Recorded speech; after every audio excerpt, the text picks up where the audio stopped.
cómo la oración, Dios la ha puesto como medio para llevarnos a la paz. ¿Alguien aquí no necesita la paz? Todos necesitamos paz, ¿no? ¿Quién no necesita la paz? Y la necesitamos no solamente una vez en nuestra vida, como quien guarda un mueble que se compró y lo guarda. La paz necesitamos renovarla permanentemente en nuestras vidas. Y cada circunstancia nueva, cada problema nuevo requiere que busquemos a Dios otra vez con la oración para darnos una nueva dotación de paz. Así ha dispuesto Dios la distribución de la paz a su pueblo. En cada crisis buscamos su paz, Dios nos la da. No buscamos paz, no nos la da. Entonces tenemos que aprender a buscar a Dios en medio de la crisis. Eso es lo que nos falta a nosotros. Porque paz en Dios sobra. No la tenemos porque no la buscamos. Eso es lo que queremos aprender hoy. Entonces, para hacerlo, vamos a leer un pasaje que hemos escogido para este tema en el Salmo 107. En adelante, vamos a leer, tiene su Biblia, o la Biblia la tiene en algún dispositivo electrónico, síganos, es lo mejor. Dice así: alabad a Jehová, porque Él es bueno, porque para siempre es su misericordia. Díganos los redimidos de Jehová, los que ha redimido del poder del enemigo, y los ha congregado de las tierras, del oriente y del occidente, del norte y del sur. Anduvieron perdidos por el desierto, por la soledad sin camino, sin hallar ciudad en donde vivir. Hambrientos y sedientos, su alma desfallecía en ellos. Entonces clamaron a Jehová en su angustia, y los libró de sus aflicciones. Los dirigió por camino derecho, para que viniesen a ciudad habitable. Alaben la misericordia de Jehová y sus maravillas para con los hijos de los hombres, porque sacia al alma menesterosa y llena de bien al alma hambrienta. El primer versículo 1 y 2 del Salmo 107 nos habla a nosotros del propósito de este salmo. Este salmo es el primer salmo del quinto libro que compone los salmos. Los salmos están divididos en 5 libros, los mismos salmos. Y este es el primero salmo que abre el último y quinto libro. Cada libro, en el Antiguo Testamento, los judíos lo dividían por los libros de la Torá, del Pentateuco. Así que los primeros salmos están en relación al Génesis y así sucesivamente. Este quinto libro de los salmos tiene relación con el Deuteronomio. El Deuteronomio era el repaso de la ley en las llanuras de Moab antes de entrar a la tierra prometida. Y el Salmo es un recordatorio de cómo es la ley de Dios, es decir, cómo son los requisitos de Dios para acercarnos a Dios. Ese es el tema. Y aquí tienen que ver los requisitos para acercarnos a recibir la paz del Señor. Entonces es un tema muy importante. Y enfatiza diciendo, den gracias al Señor porque Él es bueno. Y aquí en realidad el énfasis del Salmo 107 es que Dios es más bueno y más poderoso que lo que tú y yo imaginamos que Él es. Es decir, que la bondad y el poder de Dios es tan grande, es tan infinito, es tan inmenso, que nuestras mentes tan pequeñas y finitas y limitadas que todos tenemos, no lo logra captar. Entonces el propósito del Salmo es que nosotros podamos ver un poco más, aunque sea del borde de la orilla de la túnica del Señor que está sentado en su trono, y expandamos algo más, por lo menos, de la infinita misericordia y del poder ilimitado que Dios tiene, con el cual está dispuesto a actuar en nuestras vidas, pero que esa dotación de su poder y su amor depende de actuar de la actitud que tenemos nosotros para que Él pueda manifestarse y desplegar. Vean que aquí se dirige esto, versículo 2, dice que lo digan los redimidos del Señor. ¿Qué significa? Que quienes debemos contar y debemos poder anunciar y explicar de este poder y misericordia de Dios que cada día vamos conociendo por pedazos de su inmenso océano de grandeza que Él tiene, que nunca lograremos en la vida conocer a plenitud, y nos dice la Biblia que aún en la eternidad seguiremos conociendo y conociendo al Señor como un océano sin fin. Dios es un Dios que es inconmensurable, es como un pozo que no tiene fondo, así que le conoceremos y le conoceremos y le seguiremos conociendo cada vez más. Así que el cielo no tiene un punto de aburrido, hay un conocimiento creciente de la relación con Dios. Ahora, aquí te dice que los redimidos, los que hemos vivido algo de este poder del amor de Dios, tenemos algo que contar y que lo contemos. Y entonces pasa a hablar de cómo ese poder de amor y misericordia se manifiestan justo en las personas con angustia. Y él nos menciona en este Salmo 107 4 cuadros de la angustia, cómo azota al ser humano. Y vamos a ver cómo es que aquí estos cuadros de angustia, que en el cual creo que todos seguro estamos incluidos, vamos a ver que estos cuadros de angustia se repiten hoy. El primer cuadro de angustia que muestra el Salmo 107 es el de los que ignoran a Dios. Dice, vagaban perdidos por parajes desiertos, sin dar con el camino a una ciudad habitable, hambrientos y sedientos, la vida se les iba consumiendo.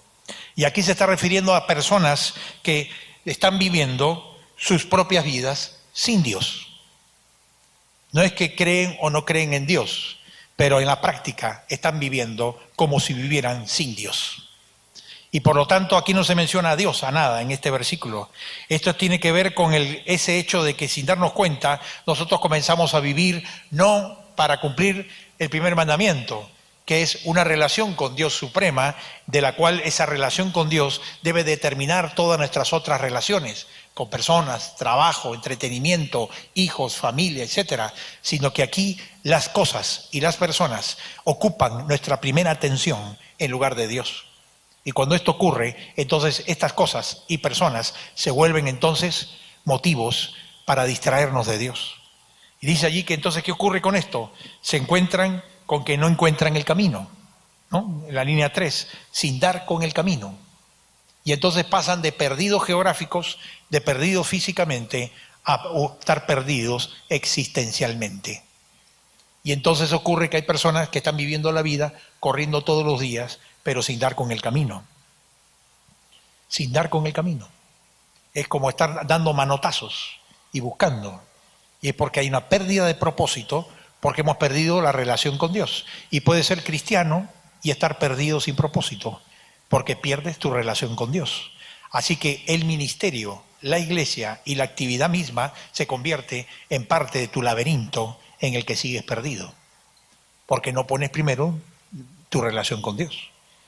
Y dice que la consecuencia de esto es que entonces uno se va desgastando con el paso de los años y finalmente la vida comienza a darnos la sorpresa de que no nos da los frutos que estábamos buscando.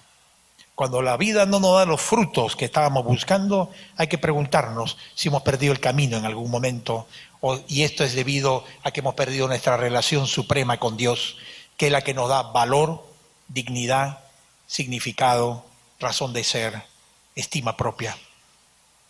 Y ahí comienza entonces el cuadro primero. Los que ignoran a Dios son los primeros que van a sufrir la angustia por perder el eje central de su relación con Dios. Pero hay un segundo cuadro de angustia, cuando dice estábamos aprisionados. Algunos moraban en tinieblas y sombra de muerte, aprisionados en aflicción y en hierros. Y aquí el cuadro es el cuadro en el cual muchas veces podemos nosotros caer en estar aprisionados. Y nosotros podemos ser otra vez creyentes en Cristo y todavía volvernos hasta sentir aprisionados de hábitos malsanos que no podemos quitar de nuestras vidas y que nos quitan la paz. Y tú puedes ser cristiano y volverte a dejarte aprisionar por los propios hábitos malsanos que retiene tu naturaleza caída. Podemos nosotros fácilmente volvernos aprisionados por las pasiones. Puede volver a ser aprisionado por odios y rencores, aprisionados por adicciones, aprisionados por orgullos y prejuicios. Es muy fácil caer en prisiones internas en tu corazón. Y como dice aquí bien, aprisionados en hierros, ¿cuál es la consecuencia de esto? Es que nunca al estar aprisionado es algo grato, ni divertido, ni entretenido, ni pasa desapercibido. Dice que moran en tinieblas y sombra de muerte. Es decir, estar preso no es alegre. Ser prisionero de algo no te da paz ni te da gozo, sino que te quita la paz. Y tienes que detectar de qué cosas permites tú dejar aprisionado tu corazón y tu alma. Porque todos sufrimos con el peligro de dejarnos aprisionar. Algunos se dejan aprisionar por el trabajo, el dinero, el sexo, el orgullo. Cada cual sabe que tiene que cuidarse de que no te aprisione. El tercer cuadro es afligidos por rebeldía. Es decir, el tercer cuadro de angustia es de las personas que están en angustia porque han caído en una rebelión contra la palabra de Dios. Es una rebeldía abierta contra los mandamientos de Dios. Dios dice esto, yo voy a hacer aquello. Y dice allí, fueron afligidos los insensatos a causa del camino de su rebelión y a causa de sus maldades. Y aquí en el fondo el tema es que cuando nosotros pensamos, sentimos u opinamos algo que va en contra de la palabra de Dios, es decir, cuando la palabra de Dios dice algo y yo pienso, siento y opino distinto y en contra de la palabra de Dios, yo estoy poniendo mi vida en peligro, porque la palabra de Dios no fue puesta para que tú pierdas tu libertad, la palabra de Dios fue puesta para que tú ganes la libertad verdadera, al contrario de lo que algunos creen. Y algunos piensan de que, por ejemplo, cuando nosotros hablamos de lo que es la libertad, pensamos nosotros que el venir al Señor nos quita la libertad, y es todo lo contrario. Venir al Señor, como hemos cantado hace un momento también, si cantamos conscientes de lo que estamos cantando, recordarán la letra, cuando dice que el Señor nos trae a nosotros la paz y la libertad. Así que cuando uno ve que la palabra de Dios contradice lo que sientes, piensas, te interesa o opinas, nunca te olvides. La palabra de Dios es más sabia que tú. La palabra de Dios es más sabia que yo. Dios es más sabio que tú. No dudes a poder someterte a la palabra de Dios. Él es más sabio. Y Él ha planeado en su palabra que esta palabra de Dios traiga bendición, dirección y protección a nuestras vidas. Así que no dudes en sujetarte a la palabra cuando entras en colisión directa en contra de ella. No te rebeles. No te apartes, no andes por tus propios caminos, no hagas lo que a ti te parece y te guste o lo que te da la gana, sino obedece la palabra de Dios. Y fíjate allí que los llama insensatos, porque la Biblia dice que son necios. ¿Quiénes son los necios? Necio es el terco. Cuando somos tercos nos ponemos necios. Es cuando uno se empecina en hacer las cosas contra la palabra de Dios. Y la necedad trae miseria, pobreza a nuestra vida. Y el cuarto cuadro aquí, al comenzar el Salmo, que menciona es que las personas sacudidas por la tormenta. Dice, habló Dios y se desató un fuerte viento que tanto encrespó las olas. Y aquí es interesante porque te dice que ¿quién fue el que movió las tormentas aquí? Habló Dios y se desató un fuerte viento. Así que este no es el caso del que ignora a Dios. Estas no son las personas que se rebelan contra Dios. Aquí no hay pecado ni rebelión, pero sin embargo Dios permite, porque dice que Él habló y provocó la tormenta. Dios permite que hayan tormentas en nuestra vida. ¿Para qué? Para que justamente en las tormentas clamemos al Señor, busquemos al Señor y en la búsqueda de Dios descubramos más de Dios, conozcamos más a Dios, experimentemos más profundamente la paz de Dios que sobrepasa todo entendimiento. Es cuando Dios permite que tú no puedas controlar tu entorno. Y entonces lo único que te queda, ya no te sirven ni los contactos, ni la sabiduría, ni tu experiencia, ni tus estudios, ni nada. Lo único que te queda es arrodillarte. Y muchas veces Dios permite las tormentas solo para ver que te arrodilles y clames al Señor. ¿Ustedes se acuerdan en el mar de Galilea, esa escena de Jesús y los discípulos, cuando Él estaba durmiendo y los discípulos batallando contra las olas y la tormenta? Y entonces los discípulos le dicen a Jesús, ¿por qué, Señor, duermes y no te preocupas que nos estamos por ahogar? Y el Señor se levanta. Qué figura, ¿no? Es Jesús que está en el bote de nuestra vida siempre cuando tienes angustia. El Señor está a tu lado en el día de la angustia siempre. Lo que ocurre es que nosotros no lo notamos porque estamos en la angustia. Estamos tan distraídos y enfocados en nuestro dolor, en nuestra angustia, que nos olvidamos que Él está allí, de pie, en silencio. Y muchas veces en silencio se queda el Señor y se queda mirándonos hasta que nosotros nos desmoronemos al usar nuestros planes sabios y humanos sin Él. Y entonces en el clamor y en la crisis recién acudamos a Él. Tal vez el Señor te está mirando a ver hasta dónde llegas a desmoronarte para que estés listo recién a buscar al Señor. ¿Por qué no buscas al Señor antes de desmoronarte del todo? Porque es lo que Dios permite. Dios permite la tempestad, nos está diciendo aquí la palabra, para que clames al Señor. porque muchas veces no clamas al Señor. Tenemos una fe fría, una fe tibia, una fe de lugares, no una fe de relación con Dios. Y lo que Dios permite que sea sacudido por la tormenta de la vida, justamente para que tú busques, clames y conozcas lo que no conoces todavía, y hay mucho que no conoces todavía, de la grande misericordia de Dios y del gran poder de Dios con el que Él todavía falta mucho que actúe sobre nuestras vidas. Pero es interesante que estos 4 cuadros de angustia terminan los 4 con el mismo estribillo, que es el versículo 6, que luego se repite. Y nos dice allí, el mismo versículo se repite después de, yo lo he puesto una sola vez aquí, para no repetirlos, pero cada uno de los 4 cuadros terminan con este mismo versículo, que dice, en su angustia clamaron al Señor, y Él los libró de su aflicción. Los 4 cuadros terminan mencionando 4 veces este mismo versículo, repitiéndolo palabra por palabra.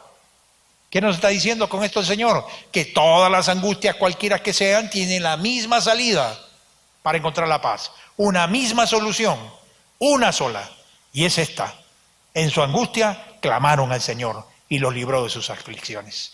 Mira tú si no es un poderoso argumento de que la manera de Dios de que salgamos de la angustia es la oración. Pero no la oración solamente, aquí no habla de orar, aquí habla de clamar.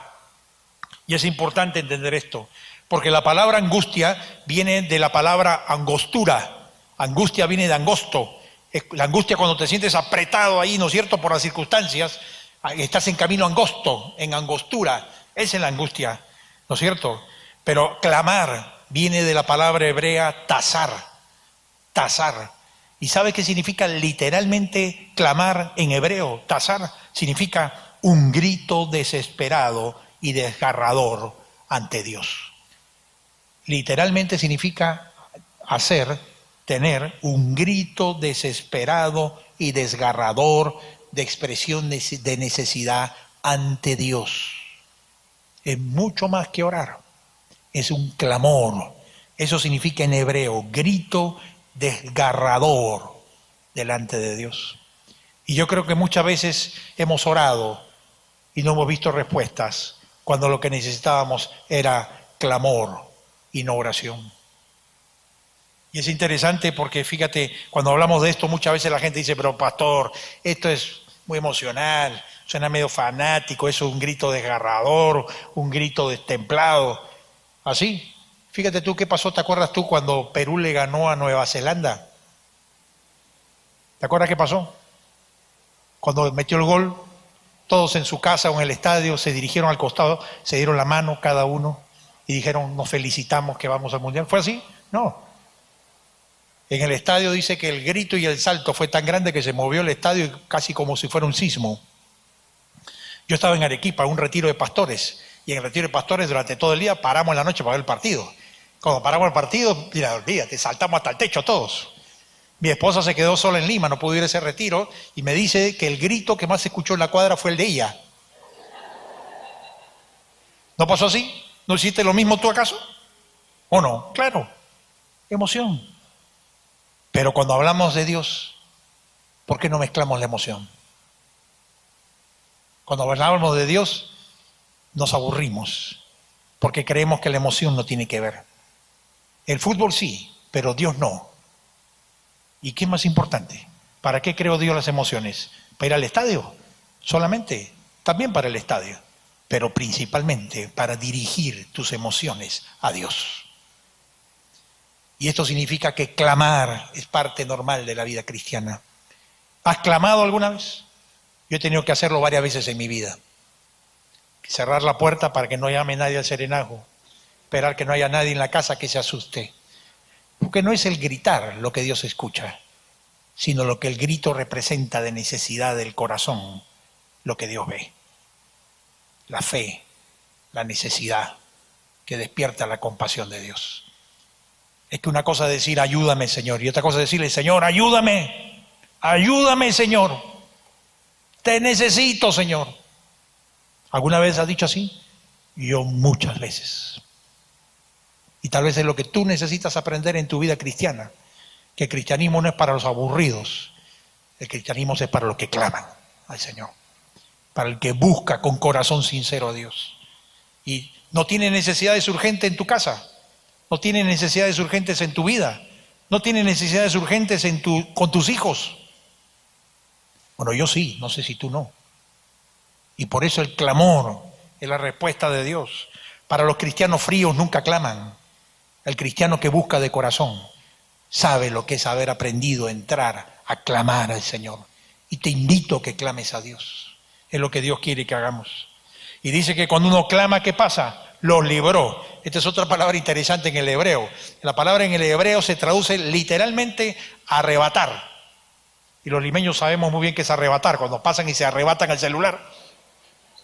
Tenemos una amplia experiencia en arrebatos, ¿no? Donde arrebatan a la mujer la cartera. ¿Ha visto que hay gente que se la llevan en mototaxi 4 cuadras y después la matan? Desalmados ladrones que ponen las cosas por encima del ser humano. Arrebato es eso. Y acá utiliza esa palabra el hebreo, el Señor. Los arrebató la aflicción de ellos. Les quitó su aflicción en un instante. Eso es lo que Dios tiene poder de hacer. Dios a veces te libera en un proceso o a veces Dios te libera en un instante. Yo he visto las dos. Gente que sale liberada a través de un proceso de obediencia y Dios dispone a cada cual el caso distinto según lo que necesitamos. Él sabe como médico cada cual qué terapia necesitamos. Para otros yo veo que los libera en un instante. En un instante. Cuando te arrepientes y cuando buscas al Señor. Y cuando esto ocurre, mira tú, en la angustia, ahí está el Señor trabajando. Nunca te olvides. Dios es el Dios que nos acompaña en el día de la angustia. Él no se corre de la angustia. Él es el Dios de 1000 batallas en medio de la angustia para darnos libertad. Pero necesita que clamemos. Y cuando esto ocurre, ¿qué pasa? Viene la respuesta de la multifacética paz de Dios. La paz de Dios viene de diferentes rostros. Nosotros creemos que la paz de Dios es un cuadrado igualito. No. La paz de Dios expresa la multiforme gracia de Dios. Tiene 1000 rostros la paz. Paz de diferentes formas, tamaños, momentos, intensidades, de acuerdo al ángulo, al lado, a la dimensión de la que es tu mayor necesidad. Dios sabe exactamente la pieza de paz que hace falta en tu corazón.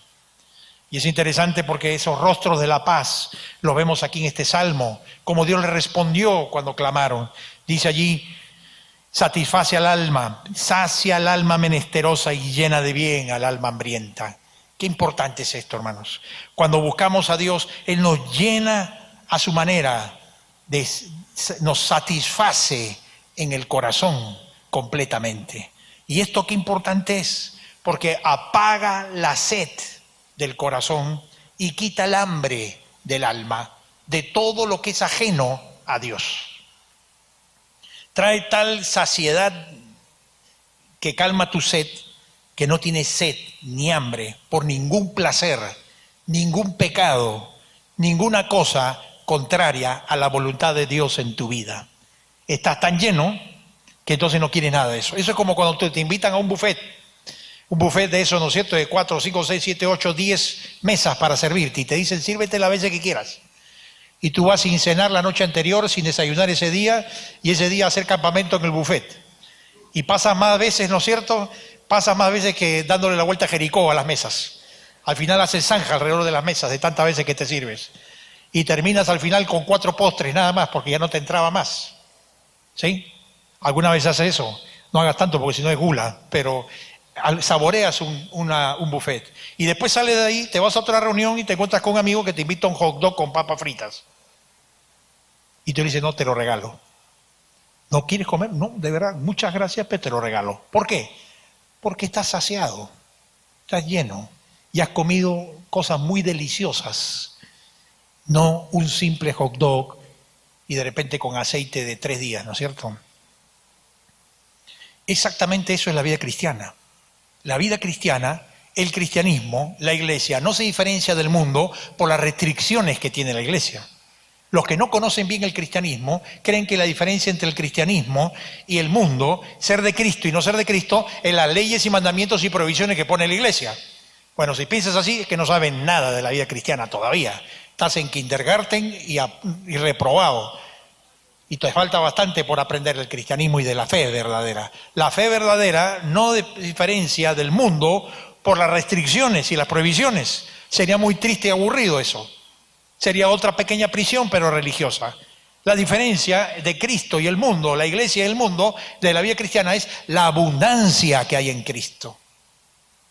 Tal abundancia que estamos saciados. Y por lo tanto no me importa nada de lo que hay afuera. Desprecio lo del mundo porque me sobra con lo que Dios me da en el corazón de paz, dignidad, valor, propósito, significado, llenura del corazón. Dios me llena como quien llena una alacena de todos los bienes de Dios. Y cuando yo los tengo así, digo, ¿para qué me voy a comer ese hot dog de 4 días y aceite de segunda comparado con el buffet espiritual que recibo de la paz de Dios todos los días por Cristo Jesús? Así que los jóvenes y los adultos deben entender bien cuál es la diferencia entre el cristianismo y el mundo, no en sus leyes. Las leyes, él respeta las leyes como consecuencia de probar el buffet de la paz. Nunca más quieres perderte ese buffet y por lo tanto no aceptas otras invitaciones que te terminan haciendo comer comida de tercera, de chatarra, que nunca llena el alma ni el espíritu. La desobediencia trae hambre al corazón. Alejarte de Dios trae pobreza espiritual. Rebelarte contra su palabra y querer vivir por tu propia vida, tu cuenta, te aleja del bufete espiritual. Te deja sin gozo, sin paz y sin propósito en la vida. Pruébalo y lo descubrirás. La verdad es que aquí ya lo hemos probado la mayoría y sabemos y entendemos de qué estamos hablando. ¿De qué estamos hablando? ¿Tú ya has probado lo del mundo? Dime cuánta paz tienes. Ahora prueba lo que es la comida espiritual de Cristo. Saborea la paz que Dios trae. Saborea el gozo de su presencia. Saborea cómo Él quita la tormenta de la vida y cómo Él sacia el corazón de las cosas verdaderas. Y nunca más querrás alejarte del Señor. No porque la iglesia y el pastor te persiga todos los días, ¿sabes? Tiene que venir. No. Nadie eso aquí, a nadie hace esto con nadie. Es el Señor quien nos trae. Es la llenura que tienes. Ahora la pregunta es, ¿conoces la abundancia de la vida de Cristo? Porque tal vez eres un cristiano que ha vivido la abundancia en algún momento, pero ha dejado que su alma se envuelva en muchas cosas y ha dejado de buscar la satisfacción plena del alma que Dios quiere dar al corazón. Él llena de bien al alma hambrienta, es la promesa del Señor. Y sigue pendiente su promesa para ti. Hace falta que te apropies de ella. Luego otra bendición que trae, dice, rompe ataduras.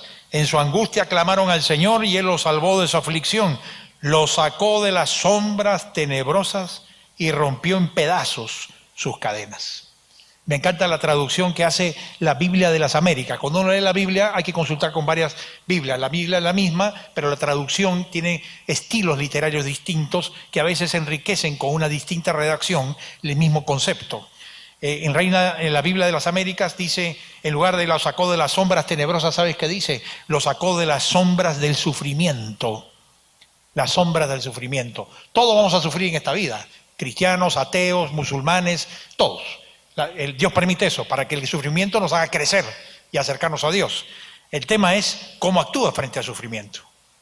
¿Cómo actúas? El pensamiento oriental dice que el pensamiento cambia la realidad.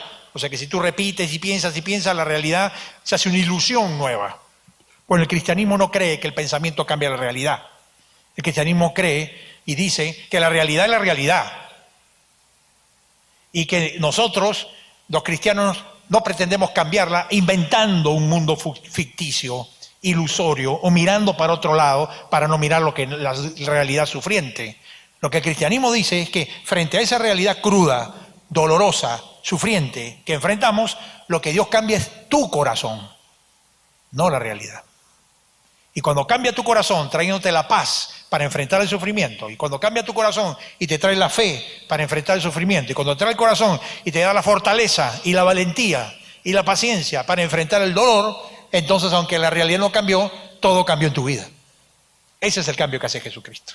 El Señor no te inventa cortinas de humo, ni te esconde en un refugio religioso, ni te lleva a una torre de cristal o de marfil fuera de la realidad. No, el cristianismo cambia tu vida al cambiar tu corazón con que enfrentas la misma realidad, pero ahora lo haces con un coro en el corazón de canto, de alegría, por la fe de la presencia de Dios en tu corazón.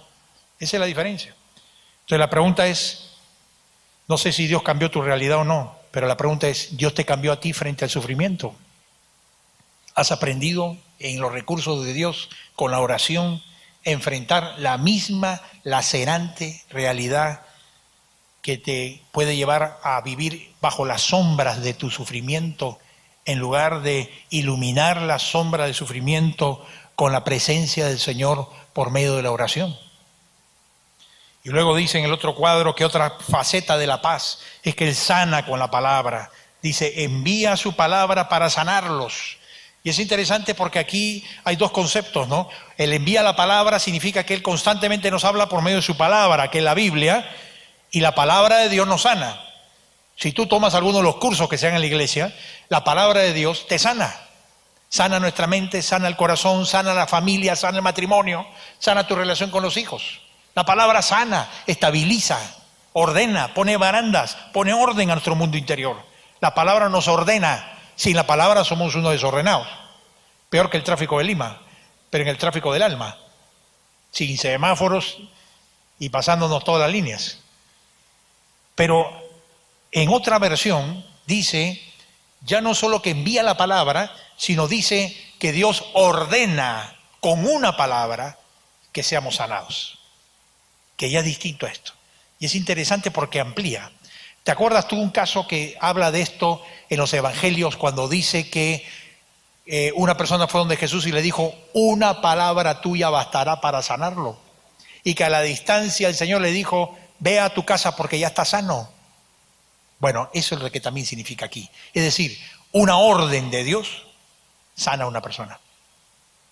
Y lo puede sanar en el momento. Y también hemos visto esos casos. Pero no olvides que la palabra que Dios envía es Logos. ¿Y Logos quién es? Es el Cristo. Así que Dios nos sana por la palabra que es Cristo.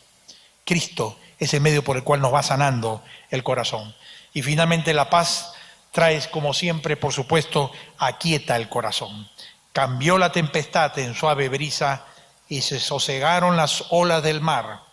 Ante esa calma se alegraron y Dios lo llevó al puerto anhelado. Mira, la paz que Dios quiere traer a tu vida no solo es una paz que la necesitas para rescatarte de tu angustia, con la cual nos rescata, nos libera y nos da firmeza, fe en medio de las dificultades. Pero también está esta otra paz en la que, como dice aquí este versículo al final, Dios nos lleva al puerto anhelado. Es decir, la paz de Dios no solamente te libera de la angustia, no solo tiene una acción de liberación sobre algo negativo, sino la paz también tiene una acción positiva y nos permite alcanzar al puerto anhelado, las metas que Dios tiene para tu vida. Dios nos equipa con su paz, no solo para que no vivas en angustia, sino para que vivas en el plan de Dios. Porque la paz es la atmósfera espiritual en la que Dios desarrolla sus planes, en la que Dios nos habla más profundamente, en la que Dios nos guía a lo que Él quiere y nos permite alcanzar las metas que Él quiere que alcancemos.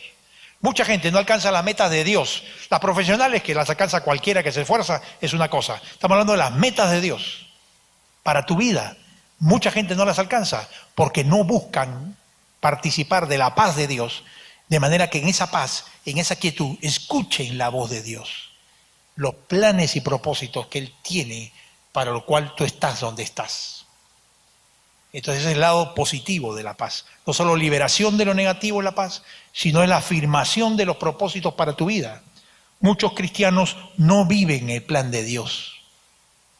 No viven ni cumplen los propósitos de Dios en la tierra.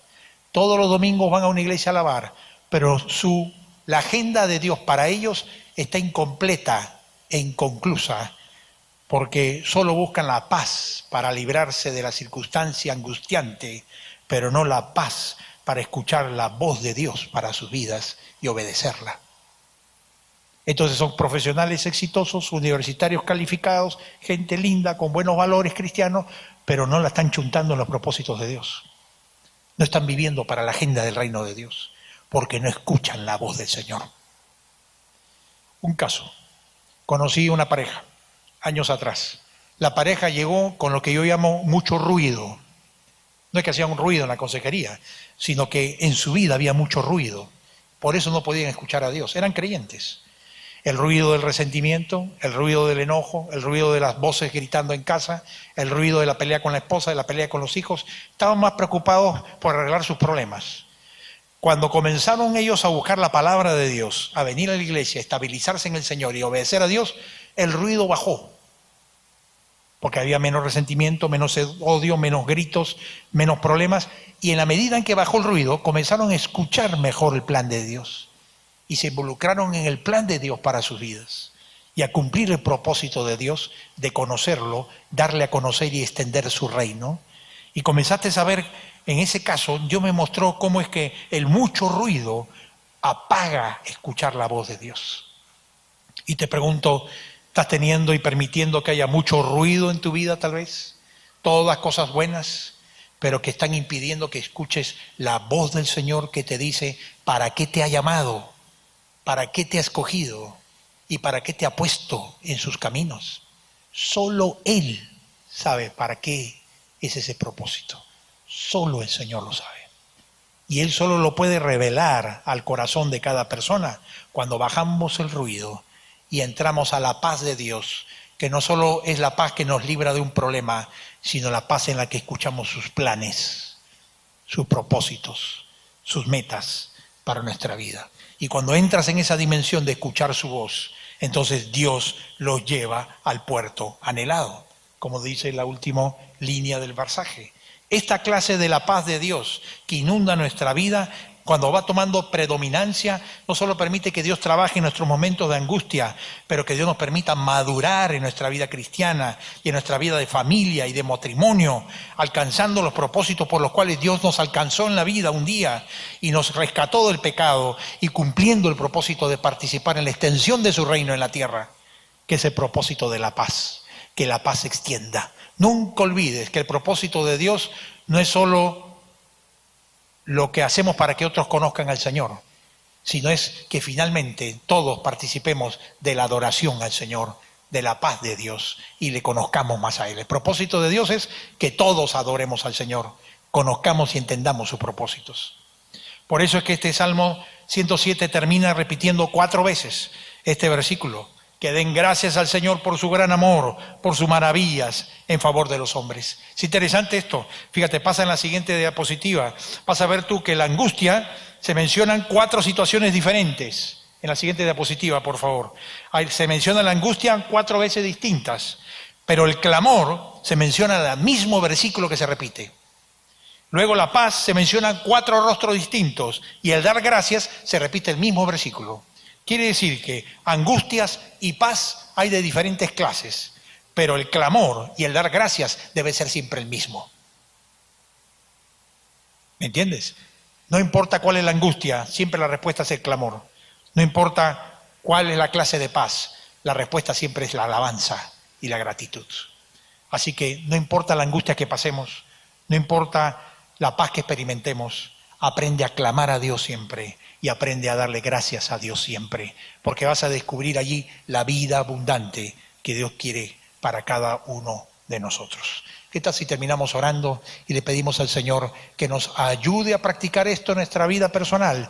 Porque solamente tú, una persona, puede ser ventana abierta para bendecir tu familia si tú te afirmas en el Señor, sin mirar si los demás siguen o no siguen el mismo camino que tú. Tú eres el camino escogido para bendecir tu casa y tu familia.